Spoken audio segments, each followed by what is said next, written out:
मुझे लग रहा है कि हम जो है ना रैशनल थिंकिंग नहीं कर रहे। हम्म। आपने 75 ईयर से जो रियासत को चलाया वो उधार पे चलाया है। हम्म। कभी आपने कोल्ड वॉर में चले गए, कभी आप जिहाद अफगानिस्तान में चले गए, कभी आप टेररिज्म की वॉर में चले गए। हम्म। तो आपने एक चीज सीख ली कि हम दुनिया को ना कहीं सिचुएशन में हिस्सा बन के अपने आप को जिंदा रखेंगे। हम्म। मगर हमने ये कभी सोचा ही नहीं था कि हो सकता है कभी दुनिया में जंग खत्म हो जाए या कभी हम इनरेलेवेंट हो जाए तो हमारा क्या बनेगा। हम्म। उसमें हुआ क्या है, उसी उसके दौरान हमने 23-24 करोड़ इंसान भी बना लिए, आबादी हम्म। भी दुनिया की पांचवी बड़ी कर ली। अब इशू क्या है? हम्म। इशू ये हो गया कि हमने कभी सेल्फ सफिशिएंसी पे सोचा ही नहीं है। हम्म। ये जो डिफॉल्ट डिफॉल्ट आपने लगाया हुआ है, डिफॉल्ट का एक सिंपल सा मतलब होता है कि हम्म। किसी भी बंदे की, किसी भी मुल्क की आमदनी है वो कम है, अखराजात ज्यादा, तो वो डिफॉल्ट करेगा।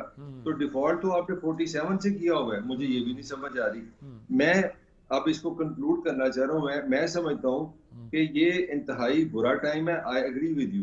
मगर मैं इसको इंतहाई अच्छा टाइम भी समझता हूँ। मैं इस तरह अच्छा समझता हूँ कि जो दुनिया के इदारे हैं वो हमें समझा रहे हैं कि भाई ये इस तरह इकोनॉमी नहीं चल सकती, इस तरह रियासत नहीं चल सकती। आप बंदे के पुत्र को ना रूल्स बनाओ। मुझे तो लगा है कि जो मार्क्सिस्ट या कम्युनिस्ट लोग बातें कर रहे थे वो अब आईएमएफ कर रहे हैं। हमें तो ये बताया गया था कि ये जो जी अमेरिकन है, ये जो कैपिटलिस्ट हैं, ये फौजें रखते हैं।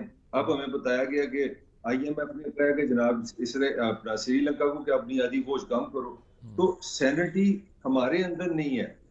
दुनिया को सैनिटी की समझ आ गई है।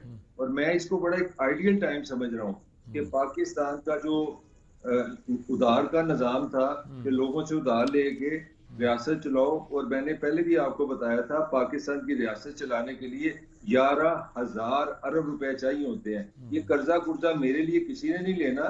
ना कोई मेरा कोई क्राइसिस चल रहा है, ना मेरी इकोनॉमी का मसला है, ये रियासत चलाने का मसला चल रहा है। तो ये तो बड़ी अच्छा टाइम आ गया है कि कि हम ये रियासत अब कुछ इस तरह नहीं चल ठीक सकती। ठीक बात, ठीक मुझे बात। बड़ा मुझे होप लग रही है कि इससे बेहतरी होगी। मैं तो बड़ा ऑप्टिमिस्ट हूँ कि पाकिस्तान अच्छे टाइम पे आ गया, इससे आगे बेहतर होने की गुंजाइश बहुत बढ़ गई।